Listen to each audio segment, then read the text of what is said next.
अशोक गहलोत तो अपने परिवार को यहाँ पे टिकट देता है और ये हमारे परिवार को टिकट देता है, कार्यकर्ता के परिवार को टिकट देता है। ये परिवारवाद के खिलाफ लड़ाई है, इसलिए ये जीवन का अवसर मिला है। न उनके पास नेता है, न नीति है, न नियत है। उनके पास केवल आतंकवाद है, भ्रष्टाचार है, तुष्टीकरण है, उग्रवाद है, नक्सलवाद है, लूटना है, लोगों को मारना है, दवाई बचाना है। ये आपके हाथ में जो वोट की मशीन है, वोट का बटन दबेगा, ये केवल एक वोट लुम्बा राम जी को नहीं बनाएगा। ये लुम्बा राम जी बड़े पद पे पहुंच जाएगा, ऐसा नहीं है। ये हर गरीब के उन्नति का बटन है। अगर एक बटन गलत दब गया, एक बटन गलत दब गया तो बंगाल में जो संदेश खाली हुआ है वो संदेश खाली हर घर में होगा, और सही बटन दब गया पूरे देश में खुशहाली होगी। इसलिए मोदी ने कहा है, मोदी ने हमको कितनी गारंटी दी? हम में से किसी ने मांगी थी क्या? किसी ने मांगा था हमको शौचालय चाहिए, किसी ने मांगा था मेरे घर में गैस का कनेक्शन चाहिए, किसी ने मांगा था मेरे घर में पानी का कनेक्शन चाहिए, किसी ने चाहा था मेरे घर पर बिजली का कनेक्शन चाहिए, किसी ने कहा था मेरे माथे पर छत होनी चाहिए, किसी ने कहा था मेरे बैंक में खाता होना चाहिए, किसी ने कहा था मुझे मुद्रा लोन मिलना चाहिए, किसी ने कहा मेरे को स्वनिधि में लोन मिलना चाहिए, किसी ने कहा मेरा इलाज मुफ्त होना चाहिए, किसी ने नहीं कहा। लेकिन मोदी ने गारंटी दी और उसने बिना मांगे सबको सब कुछ दे दिया। तो क्या हमको ही देखो भाइयों, कार्यकर्ता भाइयों, मोदी ने गारंटी दी ना, कुछ भी नहीं। एक पीछे देखेगा, सब पीछे देखेंगे, पीछे कुछ है ही नहीं। हम पीछे देखने वाले लोग भी नहीं, हम पीछे मुड़ने वाले लोग भी नहीं है, हम सीना ठोक के घूमने वाले लोग हैं। मैंने कहा है मोदी ने हर प्रकार की गारंटी दी है। जब मोदी ने हर प्रकार की पग पग पर गारंटी दी है, हर कदम कदम पे गारंटी दी है, बिना मांगे गारंटी दी है, तो क्या हम उनको पुनः देश का प्रधानमंत्री बनाने की गारंटी नहीं दे सकते?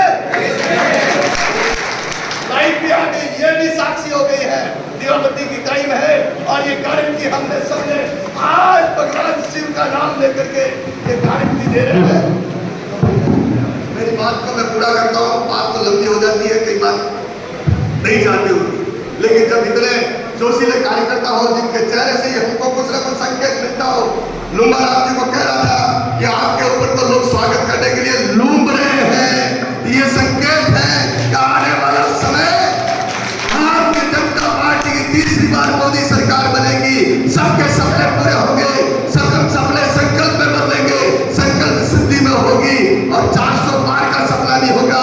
400 पार इसलिए सबके लिए समान कानून लाना है, 400 पार इसलिए जनसंख्या नियंत्रण कानून लाना है, 400 पार इसलिए कम्युनल वायलेंस एक्ट को रोकना है, 400 पार इसलिए वर्शिप एक्ट का प्रतिबंध समाप्त करना है, 400 पार इसलिए वॉकआउट एक्ट हमारे ऊपर अतिक्रमण करने वाली, हमारी संपत्तियों पर कब्जा करने वाले को खत्म करना है।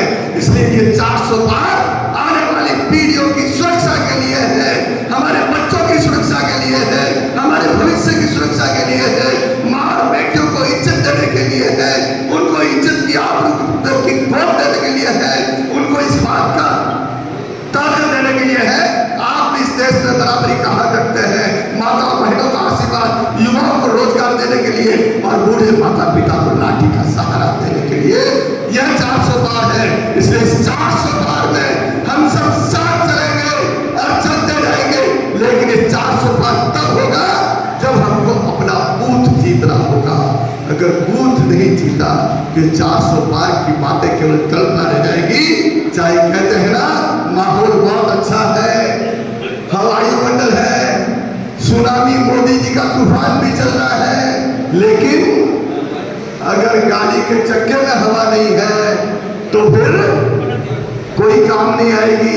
इसलिए हमको अपने बूथ पर चिंता करना है, बूथ पर फोकस करना है, बूथ पर यूथ को फोकस करें, हर बूथ पे 10% वोट बनाए, हर बूथ पर 370 वोट जोड़े, प्लस में लाए।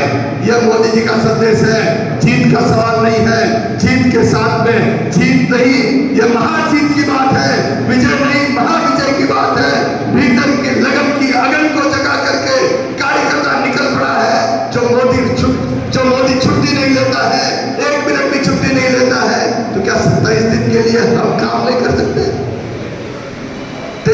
में 1 मिनट की छुट्टी नहीं लेने वाला, हमारे लिए जीने मरने वाला, हम जीवित रहे इसलिए वो जीता है, इसलिए वो अपना परिवार मानता है।